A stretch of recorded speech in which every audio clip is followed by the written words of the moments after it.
Good morning, everyone. Today, I welcome you all to my next lecture, which is on history of fascism in Germany. I am Dr. Anupama, Assistant Professor, Department of History, Mahila College, Veerpur Singh University, Ara. So, what is fascism? In this lecture, we'll study about basic features of fascism, factors for the rise of fascism, and Hitler's rise to power in Germany.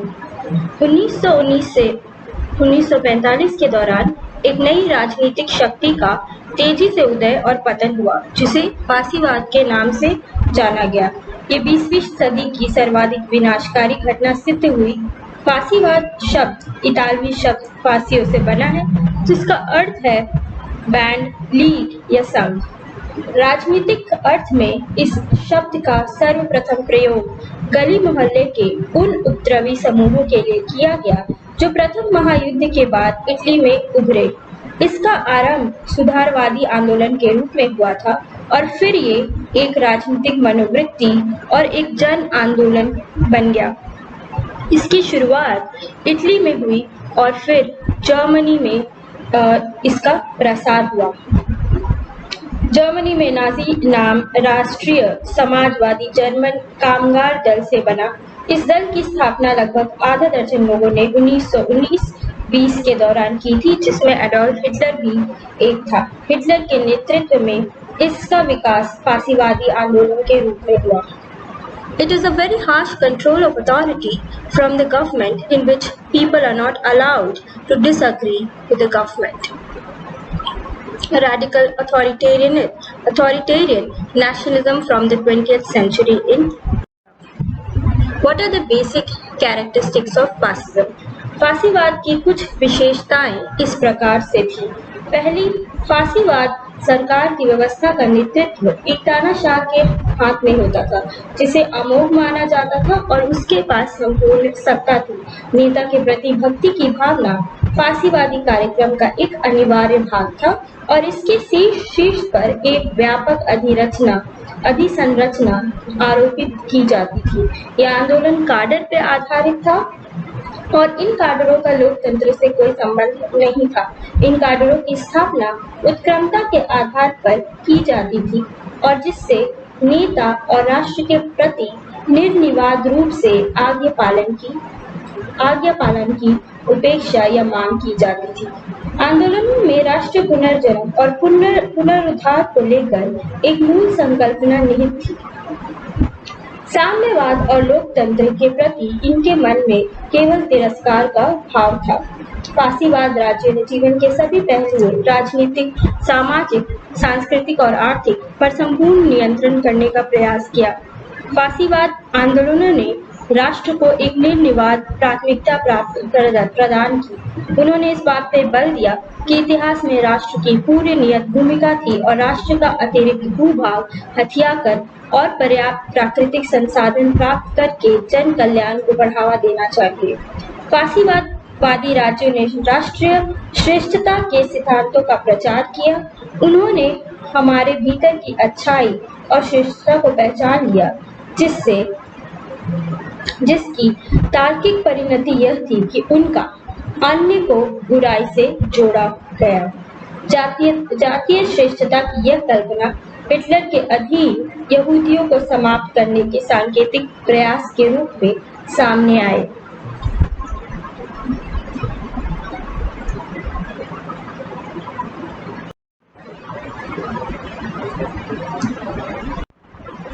फासीवाद के उदय के क्या महत्वपूर्ण कारक थे?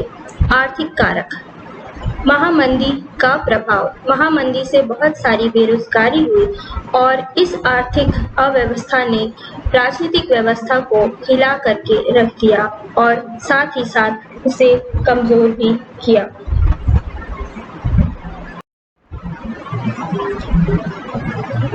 राजनीतिक कारक। Treaty of Versailles के बाद का जो शोक था उसके साथ साथ पेरिस पीस सेटलमेंट और वर्ल्ड वॉर 1 से होने वाली क्षतिपूर्ति जो जर्मनी को करनी थी, ये भी एक कारक बना। इटली ने भी उन क्षेत्रों को नहीं पाया जो कि इटली को प्रॉमिस किए गए थे, कहा गया था कि इटली को दिए जाएंगे। जर्मनी सारी ही अपने क्षेत्रों को खो चुका था और साथ ही साथ उसे युद्ध की बहुत ही भारी रकम युद्ध क्षतिपूर्ति के रूप में ब्रिटेन, फ्रांस और अमेरिका को चुकानी थी। इस मैप में हम जर्मनी की सारी खोई हुई टेरिटरीज यानी कि क्षेत्रों को ध्यान से देख सकते हैं और समझ सकते हैं।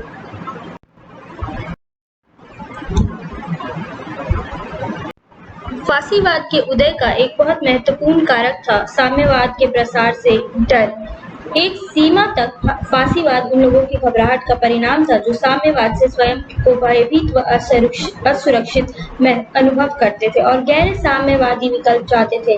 लेनिन ने स्पष्ट तौर पर कह दिया था कि सोवियत क्रांति विश्व क्रांति की शुरुआत है। मॉस्को के नेतृत्व में कम्युनिस्ट इंटरनेशनल की स्थापना इस लक्ष्य को शीघ्र प्राप्त करने के लिए किया गया था। हालांकि ये विश्वास भ्रामक निकला, फिर भी इसने साम्यवाद के प्रसार का भय पैदा कर दिया था। जर्मनी में हैम्बर्ग, म्यूनिख, ड्रेसडेन और बर्लिन अनेक शहरों में श्रमिकों तथा सैनिकों के विशाल प्रदर्शन हुए। अधिकतर का नेतृत्व साम्यवादी नेताओं ने किया और अनेक शहरों पर कब्जा कर लिया था। 9 नवंबर 1919 को कार्ल लिबनेक, जो एक युद्ध विरोधी साम्यवादी क्रांतिकारी थे, ने बर्लिन के शाही महल की एक बालकनी से समाजवादी गणराज्य तथा विश्व क्रांति की घोषणा की। सरकार ने, जिसमें जर्मन सोशलिस्ट पार्टी एसडीपी भी शामिल थी, साम्यवादियों के हराने के लिए फ्री कोर से मदद ली। फ्री कोर युद्ध के बाद बिखर चुकी सेना के अफसरों सिपाहियों द्वारा गठित की गई स्वयंसेवी इकाई थी। इस अवधि में कई हड़तालें हुई, विशेष रूप से 1919 से 1923 में। 1923 तक हर प्रकार राजनीतिक हिंसा का बोलाबाला रहा। इसी समय जर्मनी को फ्रांस के हमले का सामना करना पड़ा। वास्तव में इटली और जर्मनी दोनों में रूढ़िवादी वर्ग, धनी वर्ग और सत्ताधारी वर्ग संगठित श्रमिकों की बढ़ती शक्ति से चिंतित थे। इन घटनाओं ने इटली में मुसोलिनी की सफलता के लिए आधार तैयार कर दिया था। यद्यपि जर्मनी में 1924 से आर्थिक सुधार और राजनीतिक स्थिरता का दौर देखने को मिला, किंतु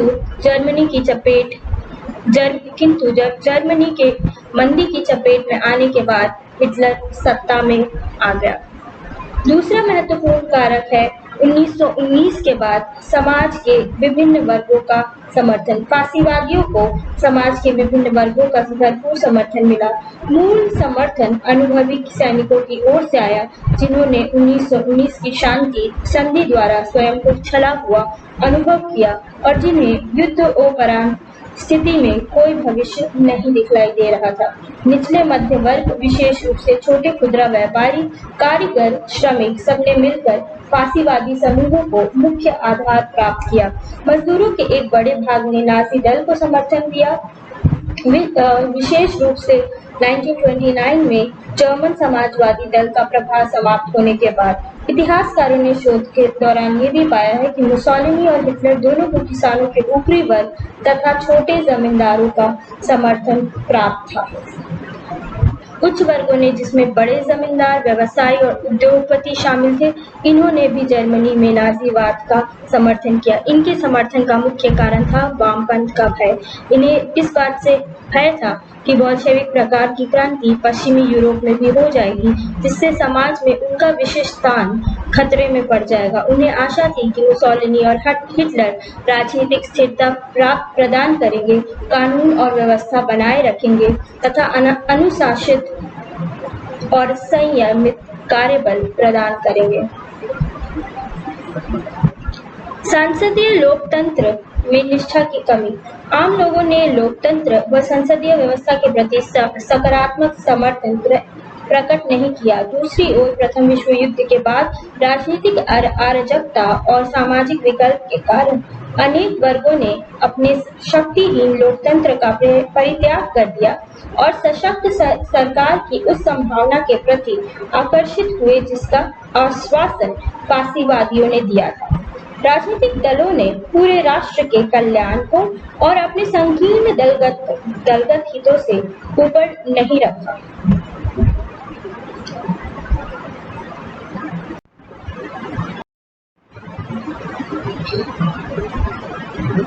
एक महत्वपूर्ण कारक था प्रथम महायुद्ध से पूर्व के विचारों का प्रभाव। फांसीवाद का उदय कई बार 1870 के बाद से ही दशकों की कुल घटनाओं और विचारों में खोजा जाता। जर्मनी और इटली दोनों में एकीकरण 1870 में हुआ। हालांकि संसदीय प्रणाली स्थापित की गई, उदार संस्थाएं उस समय पनप नहीं पाई।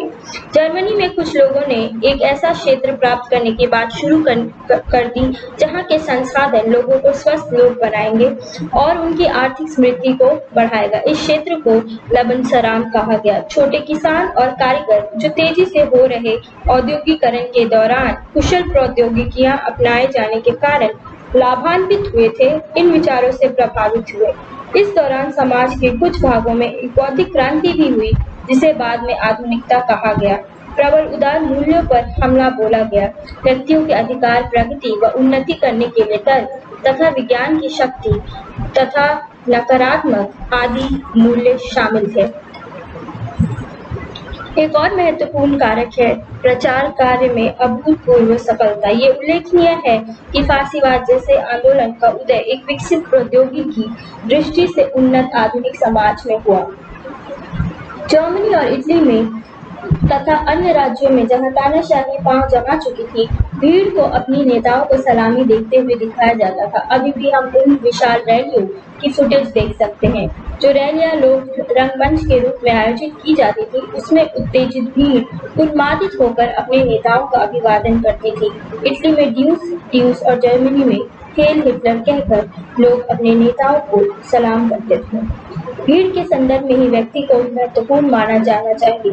विरोध को कुचलने तथा भय पैदा करने के लिए फांसीवादियों ने व्यवस्थित रूप से हिंसा का प्रयोग किया। हालांकि हिंसा की क्रूरता और गहनता हमेशा एक सी नहीं होती थी। मुसोलिनी और हिटलर दोनों का अतिरंजनापूर्ण व नाटकीय प्रभाव पैदा करने की प्रवृत्ति थी। मुसोलिनी की लोकप्रियता बढ़ाने के लिए औपचारिक फोटो नीचे से लिए जाते थे ताकि उसकी छोटी काठी को लंबा और पतला दिखाया जा सके। जनता के जो फोटो दिखाए जाते थे उसमें इटली तथा जर्मनी के लोगों को सदैव प्रसन्न व उत्साहयुक्त दिखाया जाता था। जर्मनी और फांसीवाद। आगे के स्लाइड्स में हम जर्मनी में हुए फांसीवाद के स्वरूप को समझने की कोशिश करेंगे। विशेष तौर पे हम हिटलर के शक्ति में आने तक के चरणों की व्याख्या करेंगे।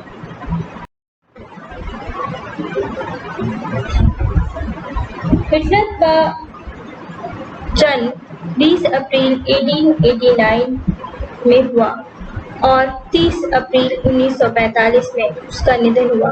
वो एक बहुत ही महत्वपूर्ण जर्मन नेता थे और साथ ही साथ नाजी पार्टी के लीडर भी थे। हिटलर नाजी पार्टी के बिल्कुल केंद्र के व्यक्ति थे। साथ ही साथ वर्ल्ड वॉर 2 में हिटलर की बहुत ही महत्वपूर्ण भूमिका रही और होलोकॉस्ट को हम कैसे भूल सकते हैं। 1920 में नाजी पार्टी की स्थापना हुई और साथ ही साथ हिटलर एक चांसलर बन गए। नवंबर 1923 में हिटलर ने सत्ता में आने का एक प्रयास किया जिसे बियर हॉल पुश कहते थे, जब उसने अपने अनुयायियों के म्यूनिख के बियर हॉल निकलने वाले जुलूस का नेतृत्व किया। पुलिस ने इस जुलूस को भंग कर दिया और हिटलर को गिरफ्तार कर लिया। उस पर मुकदमा चला और अपने मुकदमे का उपयोग उसने विचारों के प्रचार प्रसार के लिए किया। उसे जेल भेजा गया जहां उसने अपनी आत्मकथा मेरा संघर्ष मैन काम्फ लिखी। यह आंशिक रूप से भ्रमित करने वाली आत्मकथा है। जन साधारण के बोल्शेविक विचारों का दोहराव है जो जर्मनी के पूर्ववर्ती दशकों में आम प्रचलन में थे। आंशिक रूप से यह राजनीतिक कार्यक्रम था और आंशिक रूप से यह राजनीतिक क्रिया की हैंडबुक थी। वह 1990 के अपमान का प्रतिशोध लेने के लिए एकदम प्रतिबद्ध था। उसने जर्मन जातीय गुणों को निरंतर दोहराया और अपरिभाषित रहने दिया। जर्मन के लोगों को आर्यन कहा, जिसकी नैसर्गिक श्रेष्ठता का बखान किया। प्रस्तावित तृतीय राइख ऑस्ट्रिया, चेकोस्लोवाकिया, सुडेन क्षेत्र और डेंजिंग में रहने वाले समस्त जर्मन भाषी लोगों को शामिल करने की बात करता था।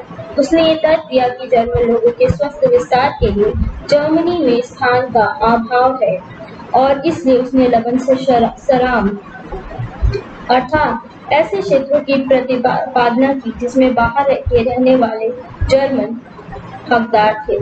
1925 में जेल से छूटने के बाद उसने अपने आप को लेखक कहना आरंभ कर दिया और अपने आप को पार्टी के विकास के प्रति समर्पित कर दिया। 1928 में पार्टी को 12 सीटें मिली। 1930 आर्थिक मंदी के बाद का समय जर्मनी के लिए बहुत ही ज्यादा महत्वपूर्ण था। चांसलर मुलर ने त्याग पत्र दे दिया था और उनके त्याग पत्र के बाद राष्ट्रपति हिंडनबर्ग ने, जो युद्ध नायक के रूप में आदरणीय थे, वाइमर संविधान के अनुसार अनुच्छेद 48 का बार बार प्रयोग किया और एक के बाद एक कई चांसलरों ने शासन दिलाया। वे सब हिंडनबर्ग के चहेते थे। 1930 में जनता से वैधता प्राप्त करने के लिए उसने आम चुनाव की घोषणा की। ब्रूनिंग के लिए चुनाव पूर्णतः विफल सिद्ध हुए। हिटलर ने आर्थिक स्थिति पर ध्यान केंद्रित करते हुए जर्मन मतदाताओं की चिंताओं को भुनाया। नाजियों ने 170 सीटें जीती और सोशल डेमोक्रेटिक पार्टी के बाद दूसरी सबसे बड़ी पार्टी बनकर के उभरे। हिटलर ने हिंडनबर्ग के विरुद्ध चुनाव लड़ने का निर्णय लिया और हार गया। उसे 13 मिलियन वोट और राष्ट्रपति को 19 मिलियन वोट मिले। ऐसा इस तथ्य के बाद हुआ कि नए चांसलर ब्राउनिंग ने ऐसे पर प्रतिबंध लगा दिया, जबकि social democratic party, the centre party और उदारवादियों ने मतदाताओं से हिंडनबर्ग का समर्थन करने की आग्रह किया। 1923 में 2 बार चुनाव हुए। हिटलर ने मुख्य रूप से कहा नाजी पार्टी का लक्ष्य था वेमर गणराज्य को समाप्त करना। जुलाई के चुनाव में सबसे बड़ी पार्टी के रूप में आए वो और उन्हें 230 सीटें मिली और एक बड़ा संसदीय समूह बना। इन चुनावों के उपरांत हिंडनबर्ग से खुशामद करके ये कहलाया गया कि संसदीय संकट को हिटलर ही चांसलर बनाकर हल कर सकता है। 30 जनवरी 1933 को मिले जुले मंत्रिमंडल में हिटलर चांसलर बना। पदभार संभालने की शर्त के रूप में हिटलर ने नए सिरे से चुनाव कराने के पर बल दिया। हिटलर 2 पारित बहुमत चाहता था, जो समर्थकारी कानून पारित करने के लिए आवश्यक था और जो हिटलर को बिना किसी भी शर्त के अपने सारे काम करने के लिए मदद करता था। विधानसभा में आग लग गई और इसी वक्त हिटलर ने इस घटना का फायदा उठाया और जबरदस्ती समर्थकारी अधिनियम को पारित कराया। अगस्त 1934 में हिंडनबर्ग की मृत्यु हो गई और बहुत ही शानदार दफन कार्यक्रम का आयोजन किया। तत्पश्चात हिटलर ने जनमत संग्रह कराया, जिसके परिणाम स्वरूप राष्ट्रपति तथा चांसलर के पद मिला दिए। मुसोलिनी की भांति हिटलर ने फूरर या नेता की उपाधि ग्रहण की। Adolf Hitler, leader of the right and people, सेना को राष्ट्राध्यक्ष के बतौर उसके प्रति निष्ठा लेने को कहा गया। अपने साम्राज्य को वह थर्ड जर्मन राइख कहता था। पहला साम्राज्य था पवित्र रोमन साम्राज्य, दूसरा था 1871 से 1918 का साम्राज्य और इस तीसरे साम्राज्य का उदय व अस्त हिटलर के उदय व अस्त के साथ हुआ। हिटलर ने शक्ति में आने के बाद पहले जर्मनी की रिकवरी की महामंदी के हुए आर्थिक संकटों से। उसके बाद हिटलर ने उन सारे क्षेत्रों के ऊपर अधिग्रहण किया जिसने हिटलर को बहुत ही ज़्यादा लोकप्रिय नेता बना दिया। Thank you.